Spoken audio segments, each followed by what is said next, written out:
नमस्कार दोस्तों, स्वागत है आपका हमारे YouTube channel B Ed study plan में। दोस्तों, आज के वीडियो में हम गणित विषय से संबंधित एक नई पाठ्य योजना लेकर आए हैं जिसका प्रकरण है परिमेय संख्याओं का गुणा। दोस्तों, यह पाठ्य योजना आप कक्षा 6 से लेकर कक्षा 8 तक किसी भी कक्षा में पढ़ा सकते हैं। तो चलिए फॉर्मेट के अनुसार आज के वीडियो की शुरुआत करते हैं। दोस्तों, सबसे ऊपर हम पाठ्य योजना संख्या लिखते हैं, जो भी आपका नंबर हो आपकी फाइल में। उसके बाद विद्यालय का नाम लिखते हैं। दोस्तों, यहाँ पर उस विद्यालय का नाम लिखेंगे जहाँ पर आप शिक्षण के लिए जाएंगे। अपने महाविद्यालय का नाम या विश्वविद्यालय का नाम नहीं लिखेंगे। उसके बाद इस तरह के ब्लॉक्स बनाएंगे जैसा कि आप अपने स्क्रीन पर देख पा रहे होंगे, जिसमें दिनांक, कक्षा, विषय, उप विषय, चक्र और अवधि लिखते हैं। तो कक्षा में जिसमें भी आप बनाना चाहें 6 से लेकर 8 तक जो भी आप लिखें इसमें। विषय में गणित लिखेंगे, उप विषय में अंक गणित, चक्र आप अपने अनुसार लिखेंगे और अवधि में 35 मिनट या 40 मिनट लिख सकते हैं।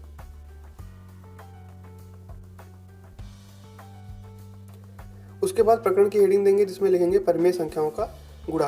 तो प्रकरण लिखने के बाद में हम सामान्य उद्देश्य लिखते हैं। तो पहला सामान्य उद्देश्य देखिए, छात्रों का मानसिक एवं बौद्धिक विकास करना।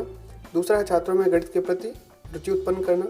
तीसरा है छात्रों में सत्य एवं असत्य का निर्णय व तथ्यों से अवगत कराना। चौथा है छात्रों में सत्य असत्य का निर्णय करने की योग्यता का विकास करना। पांचवा है छात्रों में चिंतन करने, तर्क करने और निर्णय लेने की शक्तियों का विकास करना। छठा है छात्रों में कठिन परिश्रम करने की आदत का विकास करना। और अंतिम है छात्रों को स्वावलंबी बनाना। तो ये हो जाएंगे दोस्तों सामान्य उद्देश्य। इसके बाद हम विशिष्ट उद्देश्य की हेडिंग देंगे। तो जो विशिष्ट उद्देश्य होते हैं वो प्रकरण से संबंधित होते हैं और सामान्य उद्देश्य विषय से संबंधित होते हैं। तो जो विषय से संबंधित होगा तो गणित की जितनी भी पाठ्य योजनाएं बनेंगी सब में सामान्य उद्देश्य कॉमन होंगे, लेकिन जो विशिष्ट उद्देश्य होते हैं वो हर पाठ्य योजना में प्रकरण के अनुसार लिखे जाएंगे। तो देखिए, इसमें विशिष्ट उद्देश्य में पहला है ज्ञानात्मक। तो इसमें लिखेंगे छात्र परिमेय संख्याओं के गुणा का ज्ञान हो सकेगा। दूसरा है बोधात्मक। तो इसमें लिखेंगे कि छात्र परिमेय संख्या के गुणा वाले प्रश्नों को समझ सकेंगे। तीसरा है कौशलात्मक। तो इसमें लिखेंगे कि छात्र परिमेय संख्या के गुणा में कौशल प्राप्त कर सकेंगे। और अंतिम है अनुप्रयोगात्मक। तो इसमें लिखेंगे कि छात्र परिमेय संख्या के गुणा संबंधी ज्ञान का दैनिक जीवन में प्रयोग कर सकेंगे। तो विशिष्ट उद्देश्य लिखने के बाद में हम शिक्षण विधि लिखते हैं। तो शिक्षण विधि में आगमन निगमन विधि, जैसा कि आप जानते होंगे कि गणित में दो प्रमुख विधियां हैं, या तो आगमन निगमन विधि का प्रयोग करते हैं या विश्लेषण संश्लेषण विधि का प्रयोग करते हैं। तो यहाँ पर इस पाठ्य योजना में हम आगमन निगमन विधि का प्रयोग करेंगे। सहायक सामग्री में लिखेंगे कच्चा काच उपकरण जैसे कि चौक, डस्टर, लपेट, शामपट आदि। पूर्व ज्ञान में लिखेंगे कि सभी छात्र परिमेय संख्या के बारे में सामान्य जानकारी रखते हैं। तो इसके बाद में हम अगली हेडिंग प्रस्तावना की देते हैं। तो प्रस्तावना में देखिए 2 कॉलम बने हुए हैं, छात्राध्यापक क्रियाएं और छात्र क्रियाएं। तो यहाँ पर यदि आप छात्राध्यापिका हैं तो आप यहाँ पर स्लैश करके छात्राध्यापिका भी लिख सकते हैं और यहाँ पर छात्र / छात्रा क्रियाएं भी लिख सकते हैं। तो पहला प्रश्न देखिए, 6/7 व 8/7 कैसी संख्याएं हैं। तो यहाँ विद्यार्थी क्रियाओं में लिखेंगे कि दोनों परिमेय संख्याएं हैं। अगला प्रश्न देखिए, 6/7 में अंश और हर क्या है। तो अंश क्या है, अंश 6 है और हर जो है वो 7 है। अगला प्रश्न देखिए कि 8/7 में अंश और हर क्या है। तो यहाँ भी बताया जाएगा कि 8/7 में 8 अंश है और 7 हर है। चौथा प्रश्न देखिए कि 6/7 व 8/7 का गुणनफल कैसे ज्ञात करेंगे। तो ये हो जाएगा समस्यात्मक प्रश्न, जो कि बहुत ही आवश्यक होता है। प्रस्तावना में हम यही प्रश्न निकलवाते हैं और उसके आधार पर उद्देश्य कथन लिखते हैं। तो ये जो समस्यात्मक प्रश्न बनेगा उसके अनुसार उद्देश्य कथन में लिखेंगे कि आज हम परिमेय संख्याओं के गुणा का अध्ययन करेंगे। तो यहाँ पर उद्देश्य कथन लिखने के बाद में प्रस्तुतिकरण की हेडिंग देंगे। प्रस्तुतिकरण की हेडिंग के बाद में 4 कॉलम बना रखे हैं यहाँ पे हमने। देखिए, शिक्षण बिंदु, छात्राध्यापक क्रियाएं। तो यहाँ पर ध्यान रखेंगे छात्राध्यापिका भी लिख सकते हैं, और छात्र क्रियाएं स्लैश में छात्रा क्रियाएं और यहाँ पर शामपट कार्य।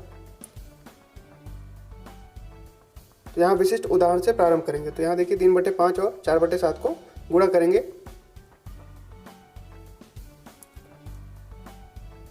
तो छात्र क्रियाओं में क्या हो जाएगा, समस्यात्मक। तो यहाँ पर बताया जाएगा पहली परिमेय संख्या 3/5, दूसरी परिमेय संख्या 4/7। यहाँ 3/5 में माइनस लगा हुआ है,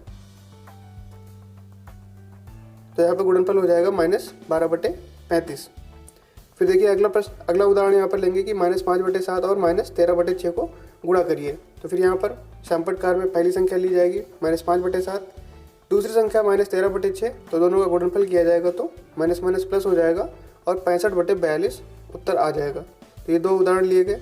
तीसरा उदाहरण देखिए, -2/3 और यहाँ पर जो गुणा किया जाएगा दूसरी संख्या से वो है -51/-4। तो यहाँ भी उसी प्रकार से शामपट कार्य में इन कार्यों को लिखेंगे। तो यहाँ पर जब 3 विशिष्ट उदाहरण लिए गए तो इनसे हम क्या करेंगे, नियमीकरण करेंगे।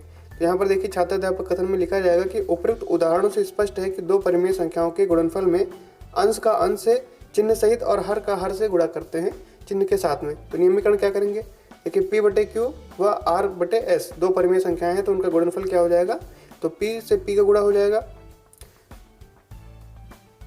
तो P गुणे R बटे में Q गुणे S हो जाएगा, यानी कि अंश का अंश से गुणा और हर का हर से गुणा। तो जो ये नियमीकरण किया गया है इसका सत्यापन किया जाएगा। तो देखिए आप निगमन विधि यहीं से प्रारंभ हो जाती है।